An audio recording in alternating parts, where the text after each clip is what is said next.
ETF index mutual funds నేర్చుకుని stock మార్కెట్లో రాణించాలనుకుంటున్నారా? వెంటనే ఈ నెంబర్కి కాల్ చేయండి. నమస్తే, వెల్కమ్ టు సుమన్ టీవీ. నేను పద్మిని. ప్రస్తుతంతో పాటు ప్రముఖ ఆధ్యాత్మికవేత్త, వాస్తు జ్యోతిష పండితులు, లలిత ఉపాసకులు, వాస్తు జ్యోతిష శిక్షణ నిపుణులు బ్రహ్మశ్రీ నానాజీ పట్నాయక్ గారు మనతో పాటు మాట్లాడదాం. సార్ నమస్తే. సార్ శ్రీమాత్రే నమః. సార్, ఎక్కడ చూసినా అపమృత్యువు వెంటాడుతూనే ఉంది సార్. చాలా మంది కూడా ఈ బస్ ఫైర్ యాక్సిడెంట్ అవుతాయండి. నిన్న టిప్పర్ లారీ గుద్దేసి 20 మంది అట్ ఎ టైం చనిపోవడం చాలా చాలా విషాదకరమైనటువంటి అంశం. అలాగే గుడికి వెళ్తే తొక్కిసలాట్లో చనిపోవటం కానీ, ఎక్కడికి వెళ్ళినా ఇట్లా పదుల సంఖ్యలో చావు, ఈ మరణ వార్తలు వింటూ ఉంటే భయానకంగా ఉంది సార్. ఈ అపమృత్యు అనేది ఎందువలన వస్తుంది? మృత్యుని ఎవరు ఆపలేని పరిస్థితి ఉంటుంది, ఖచ్చితంగా ఎవరు ఆపలేరు కదా. మరి మన జీవితాల్లో గండాలు ఏవైతే ఉంటాయో వాటి నుంచి తప్పించుకునే పరిస్థితి ఉంటుందా? బయటికి వెళ్ళినప్పుడు ఎలా మనం జాగ్రత్తగా మళ్ళీ ఇంటికి తిరిగి రావటం అనేది, ఎట్లాంటి జాగ్రత్తలు తీసుకోవాలి, ఎలా స్వామికి శరణు వేడాలి, ఇవన్నీ ఒక్కసారి మీతో. అంటే యాక్సిడెంట్స్ అనేవి ఒక్కదాంతో ఆగదండి. రాబోయే ఇంకొక 1-2 months కొంచెం జాగ్రత్తగానే ఉండాలి. 1 month అయితే పక్కగా జాగ్రత్తగా ఉండాలి. ఆస్ట్రాలజికల్ రీజనింగ్స్ ఉన్నాయా? ఉన్నాయి. బుధుడు కలయిక ఒకటి రీజన్. రెండవది శని మన ఈ రాశుల్లో ఉన్నాడు చూడండి, మీన రాశిలో ఉంటూ ఆ శని మీన రాశిలో చూడడానికి ఉన్నాడు, కానీ ఆ ఎనర్జీస్తో గురువు కర్కాటకంలో ఉన్నాడు, ప్రయాణానికి కారకుడైన రాశిలో ఉన్నాడు. సో ఇట్స్ వెరీ కేర్గా ఉండాలి మనం ఏ రకమైనటువంటి చేస్తున్నాం. అయితే దీన్ని మరి భయపడుతూ ఉండి ఎక్కడికి వెళ్లకుండా ఉండలేం కదా. ఇక్కడ ఫస్ట్ ఆఫ్ ఆల్ ఏంటంటే, ఎవరికైనా యాక్సిడెంటల్ డెత్స్ జరుగుతాయి అంటే ఇట్స్ వెరీ క్లియర్. వాళ్ళ పర్సనల్ చార్ట్లో 4-8 కాంబినేషన్ ఉంటుంది. 4 అంటే వాహనం, 8 అంటే యాక్సిడెంట్స్, ఆకస్మిక సంఘటనలు.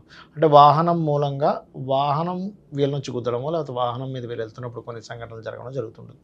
అలాంటప్పుడు మన వాళ్ళు చాలా స్పష్టంగా చెప్పింది ఏంటంటే, అరే బాబు, నువ్వు ఇంట్లోంచి బయలుదేరేటప్పుడు ఒక్కసారి అమ్మవారిని తలుచుకొని బయలుదేరు, నువ్వు నీ ఇష్టదైవాన్నైనా తలుచుకొని బయలుదేరు. అప్పుడు నీ యొక్క బుద్ధికి ఏదో ఒక, అంటే ఎలా అంటే, ఇప్పుడు మీరు గతంలో ఒకసారి మనకి ఫ్లైట్ యాక్సిడెంట్ జరిగింది, ట్రాఫిక్ జామ్ అయింది, వెళ్ళే వ్యక్తికి ఫ్లైట్ మిస్ అయ్యాడు, బతికిపోయాడు. అంటే అక్కడ ఒక ఆటంకం కలిగి దాని నుంచి రక్షింపబడ్డాడు. ఆ సమయంలో ఈ బస్సు వద్దులే, ఎక్కువ మంది ఉన్నారు, ఇంకో బస్సు ఎక్కాలనిపించవచ్చు, లేకపోతే ఇప్పుడు బస్సు ఎందుకు వెళ్ళాలని ట్రైన్లో వెళ్తా అనిపించవచ్చు. అంటే మన బుద్ధిని ఎప్పుడైతే భగవంతుడి మీద పెట్టామో, మన ఆలోచనని పూర్తిగా ఆ భగవంతుడే నీకు ఎటువైపు వెళ్తే నీకు రక్షణ కలుగుతుందో ఆ రక్షణ ఆయన చూసుకుంటాడు. అందులో ఎటువంటి డౌట్ లేదు. నువ్వు రాముడిని తలుచుకుంటావా, కృష్ణుని తలుచుకుంటావా, అమ్మవారిని తలుచుకుంటావా, నువ్వు చెయ్యి. అయితే ఎప్పుడు కూడా మనం బయలుదేరేటప్పుడు నిమిత్తం ఖచ్చితంగా చూపిస్తుంది. అంటే నిమిత్తం అంటే ప్రకృతిలో ఉండే ప్రతిదీ కూడా మనకి చూపిస్తుంటుంది. నువ్వు ఇలా వెళ్తున్నావు కదా, దిస్ ఇస్ ది రాంగ్, ఇది రైట్, ఇది రాంగ్, నువ్వు వెళ్ళేది కరెక్ట్ కాదేమో, కొంచెంసేపు ఆగు. మన వాళ్ళు అందుకే చూడండి, తుమ్మాము ఆగమంటాం, వెనక తుమ్ము మంచిది అంటాం, కానీ ముందు తుమ్ము మంచిది కాదు, ఆగమని చెప్తూ ఉంటాం. ఎందుకంటే దానికి సైంటిఫిక్ రీజన్స్ కూడా ఏం లేదు. తుమ్మినప్పుడు కొన్ని క్రిములు వస్తాయండి, వెళ్తే అది మనకు అంటుకుంటుందేమో, వెనక తుమ్ము ముందుకెళ్ళిపోతున్నాం అందుకని చెప్తారు ఒకటి. రెండవది ఏంటంటే, తుమ్ము అనేటువంటిది మార్స్ అండ్ రాహు కాంబినేషన్. తుమ్ము అంటే ఫోర్స్ఫుల్గా వచ్చింది సడన్గా అప్పటికప్పుడు. నోర్ ఈజ్ రాహు, తుమ్ము is forceful, Mars Rahu combination. అంటే సంథింగ్ మీకు ఫ్యూచర్ వెళ్ళేటువంటి ప్రయాణం ఏదైతుందో ఇబ్బంది ఉంది, లేదా ఒక్కోసారి ఏవో కొన్ని ఎదురవుతూ ఉంటాయి, లేకపోతే వెళ్తూ అందుకే మన వాళ్ళు చాలామంది వెళ్ళి మళ్ళీ వెనక్కి రాకురా అంటారు. అంటే ఆ ప్రయాణం అలాగే జరుగుతూ ఉంటుంది. కాబట్టి మీరు బయలుదేరే ముందు ఒక్కసారి భగవంతుడిని తలుచుకొని వెళ్ళడం చాలా ముఖ్యం. మీకు మహాదశాంతర దశల్లో 4-8 లేదా శుక్రుడు పాడైనటువంటి మహాదశలు నడుస్తున్నాయా, శుక్రుడు పాడై కంబస్ట్ అయ్యి లేకపోతే నీచ స్థానంలో ఉండేటువంటి మహాదశలు ఏమైనా నడుస్తున్నాయా, లేదా మనకి 4వ అధిపతి ఎవరైతే ఉన్నారో ఆయన పాడైన శుక్రుడితో కానీ కుజుడితో కానీ ఉన్నాడా, లేకపోతే మార్స్ అండ్ సాటర్న్ కాంబినేషన్ ఉందా, మార్స్ అండ్ రాహు కాంబినేషన్ ఉందా, ఆ రిజల్ట్స్ వచ్చేటువంటి మహాదశలు నడుస్తున్నాయి. ఒక్కోసారి మనకి ఎలా ఉంటుందంటే, చూడడానికి గురు మహాదశ నడుస్తూ ఉంటుంది, గురుదశ కదా నాకు హ్యాపీ అనుకుంటాం, కానీ గురువు రాసుల్లో వీళ్ళు ఉంటారు, వెళ్ళి మార్స్ రాహు కలిసి ఉంటారు. అప్పుడు ఏమవుతుంది, గురువు ఇచ్చే రిజల్ట్స్లో వీళ్ళ ఇన్వాల్వ్మెంట్ కూడా ఉంటుంది. అక్కడ ఆ రాశిలో ఏ గ్రహం ఉందో ఆ గ్రహం యొక్క ప్రభావం పడుతుంది. అందుకే దాన్నే డిస్పాజిటర్షిప్ అంటాం. అంటే ఆ రాశులు ఏ గ్రహం ఉందో ఆ రిజల్ట్ కూడా ఇస్తుంది నీకు. ఇప్పుడు మనం ఉన్నామండి, ఇప్పుడు ఒక పిల్లవాడు బయటికి వెళ్ళాలి, ఇంట్లో తండ్రి కనుక స్ట్రిక్ట్గా రే నువ్వు వెళ్ళావా, సాయంత్రం 5 కల్లా ఇంటికి వచ్చాయని చెప్పి తండ్రి అనుకోండి, వాడు 5 కల్లా టెన్షన్ ఇంటికి వచ్చేస్తాడు. అసలు ఆ అమాయకుడు అంటే ఏమీ తెలియదు అనుకుంటే, వీడు అర్ధరాత్రి వస్తాడో నెక్స్ట్ డే వస్తాడో కూడా తెలియదు. ఎందుకు? అక్కడ ఉండేటువంటి గ్రహ ప్రభావం, ఇంట్లో ఉండేటువంటి తండ్రి ప్రభావము, లేకపోతే ఇంట్లో భయపెట్టే వాళ్ళ ప్రభావము ఉన్నప్పుడు ఈ వ్యక్తి బయటికి వెళ్ళినప్పుడు ఎలాంటి కార్యకలాపాలు చేస్తాడో, ప్లానెట్ కూడా యాజ్ ఇట్ ఈజ్గా తన రాశిలో ఏ గ్రహం ఉందో దాని యొక్క రిజల్ట్ ఇస్తుంది. అది గుడ్ అయితే గుడ్, బ్యాడ్ అయితే బ్యాడ్. సో అందుకని ఎప్పుడు కూడా మహాదశలు, అంతర్దశలు, ప్రత్యంతర దశలు, సూక్ష్మ ఏ దశలైనా సరే చూసుకునేటప్పుడు గోచారంతో పాటు మహాదశ అంతర్దశలు ఇచ్చేటువంటి గ్రహాలు ఆ యొక్క రాశులే ఉన్నాయో చూసుకోవాలి. ఓకే. అది చూసుకోపోయేసరికి ఇదేంటి ఏమీ యాక్సిడెంట్ నడుస్తుందని చెప్పలేదు, తిరగదు ఇలా యాక్సిడెంట్ అయింది ఏంటి అనుకుంటాం.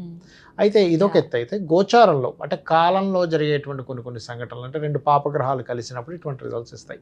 అంటే ఇప్పుడు మనకి డిఫరెంట్ ఎనర్జీస్ ప్లానెట్స్, ఎప్పుడు పాపగ్రహాలు అని అక్కర్లేదు. ఇప్పుడు శని కుజుడు పరస్పరం చూసుకుంటున్నారు ఇద్దరు. అంటే శని ఏమో దశమ దృష్టితోని, అంటే ఆయన వెనక్కి వచ్చి 159 యాక్సెస్లోని కుజుడితో కనెక్టివిటీ ఉంది. కుజుడేమో రాహుని చూస్తూ శని మీద దృష్టి పడుతుంది. ఎందుకంటే మీనంలో చూడడానికి శని ఉన్నాడు కానీ ఆయన వక్రించినప్పుడు కుంభంలో దాని ఎఫెక్ట్ ఉంటుంది. సో శని కుజులు పరస్పర వీక్షణ ఉన్నా మనకి ముండైన ఆస్ట్రాలజీలో ఏం చెప్తారంటే ఎక్కువ విపత్తులు మీరు కనుక రికార్డ్స్ తీసి చూస్తే అది భూకంపాలు కానివ్వండి, ట్రైన్ బస్సు ఫ్లైట్ ఏమైనా క్రాషెస్ కానివ్వండి, లేకపోతే తుఫాన్లు రావడం కానివ్వండి, ఇవన్నీ మీరు ఇంకొక గొప్ప విషయం చెప్తా చూడండి. తులారాశిలో కుజుడున్నంత కాలము ఇంకేముంది, తుఫాను వచ్చేసి ఇది అల్లకల్లం అయిపోతుంది అనుకునేది టక్కన కుజుడు మారగానే కొంచెం చల్లబడింది. కుజుడు మారిన రోజు చల్లబడింది. అప్పుడే వెళ్ళాడు వృశ్చికంలోకి, అప్పుడు చల్లబడింది. కానీ చల్లబడింది కానీ ఇదేమైంది, శుక్ర సంబంధించినటువంటి ఎనర్జీస్ని అక్కడ తీసుకొచ్చింది. దానివల్ల పాపం ఇదైంది.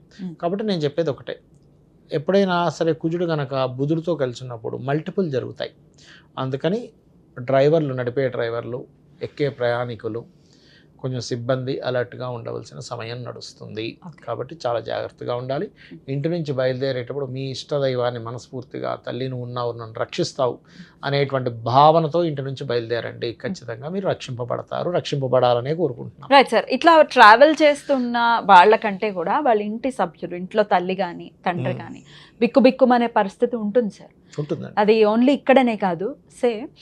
మా పిల్లలు ఫారెన్ లో చదువుకుంటున్నారండి, జాబ్ చేస్తున్నారు, వాళ్ళు సేఫ్ గా ఉండాలి అని అనుకుని తల్లి ఎవరు ఉంటారు కదా సార్. సంకల్పం గనక బయట ఎక్కడో ఉన్న పిల్లవాడు సేఫ్ గా ఉండాలని సంకల్పం గనక చేసుకుని పూజ చేసుకుంటే ఖచ్చితంగా వాళ్ళు సేఫ్ గా ఉంటారు. వాళ్ళ సేఫ్టీ కోసం తల్లులు ఏ నామాన్ని పట్టుకోవచ్చు సార్? ఒకటేనండి, మీరు ఎవరినైతే పూజిస్తున్నారో నిత్యము పూజించే దేవతను మించింది ఇంకోటి ఉండదు. ఎందుకంటే ఆల్రెడీ మీకు ఆ దేవత రిలేషన్ ఏర్పడిపోయింది. తనతో మీరు రోజు ఉపచారాలు చేస్తుంటారు. ఎందుకంటే ఆ దేవత మీ ఇంటికి వస్తుంది, రోజు మీరు చేసేటప్పుడు అందిపుచ్చుకుంటుంది. తన్నే అడగండి, మళ్ళీ కొత్తగా ఏం అక్కర్లేదు. అలా కాదు నేను ఇప్పటిదాకా ఏమీ చేయట్లేదు, కొత్తగా ఏం చేయాలంటే ఒక అమ్మవారి నామం తీసుకోవచ్చు, విష్ణువుని ఆరాధించవచ్చు, ఇప్పటికిప్పుడు మీరు చేసుకోవచ్చు. అయితే ఆకస్మిక సంఘటనలు బాగా మీకు కాపాడేది లక్ష్మీ నరసింహస్వామి. జగద్గురువు అయినటువంటి శంకరాచార్యులు వారు కూడా ఆయన పరకాయ ప్రవేశం చేస్తాడు. మీరు పరకాయ ప్రవేశం చేసి వేరే శరీరంలో, రాజు శరీరంలోకి వెళ్ళాక అక్కడ వాళ్ళు ఏం చేస్తారు, ఇతని శరీరాన్ని ఎట్లాగైనా సరే దగ్ధం చేద్దామని చితి మంటల మీద పెట్టినప్పుడు లక్ష్మీ నరసింహస్వామిని ప్రార్థిస్తాడు ఆయన. అప్పుడు నరసింహస్వామి వచ్చి ఆయనని ఎప్పుడైనా సరే అగ్రెసివ్ ప్లానెట్స్ వల్లే యాక్సిడెంట్స్ జరుగుతాయి. ఎక్కువ అంటే ఉగ్రంగా ఇచ్చేటువంటి ప్లానెట్స్ కొన్ని ఉంటాయి. ఆ ప్లానెట్స్ని ఉగ్ర సంబంధించింది ఆపగలదు దాన్ని. అందుకని నరసింహస్వామి ఆరాధన చేయడం ఉత్తమం.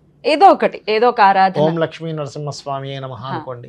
నఖస్తుతి కూడా ఉంటుంది స్వామి ఉంటుంది, నఖస్తుతి ఉంటుంది, కరావలంబ స్తోత్రం చేసుకోవచ్చు. ఖచ్చితంగా అవి చేసుకుంటూ ఖచ్చితంగా వారి స్వామి చెంతన పెడితే మన సమస్యని. ఇంకోటి ఏంటంటే నైరుతి దోషం ఉంటే కూడా ఎక్కువ యాక్సిడెంట్స్ అవుతాయండి. ఇంట్లో నైరుతి దోషం లేకుండా చూసుకోగలగాలి. అంటే మాస్టర్ బెడ్రూమ్ లో ఏమీ ఉండకూడదు. మాస్టర్ బెడ్రూమ్ ఎక్కువ వెళ్తురు ఉండకూడదు. ఎందుకంటే ఉత్తరం ఉండొచ్చు, తూర్పు ఉండొచ్చు, వాయువ్యం ఉండొచ్చు, ఆగ్నేయం కూడా ఎక్కువ ఉండొచ్చు. కానీ ఒక్క నైరుతి మాత్రం చీకటిగా ఉండాలి. ఎందుకంటే అక్కడ పితృదేవతలు ఉంటారు. పితృదేవత ఎనర్జీస్ కొంచెం చీకటి ఉంటేనే వస్తాయి ఒకటి. రెండవది ఏంటంటే వాళ్ళు మనల్ని కాపాడుతూ ఉంటారు, వంశాన్ని. వాళ్ళు కాపాడడానికి వాళ్ళకి యాక్సెస్ ఇవ్వట్లే. ఎక్కువ చాలా మంది తెలియక ఏం చేస్తారంటే మాస్టర్ బెడ్రూమ్కి ఎక్కువ వెళ్తురు వదిలేస్తారు.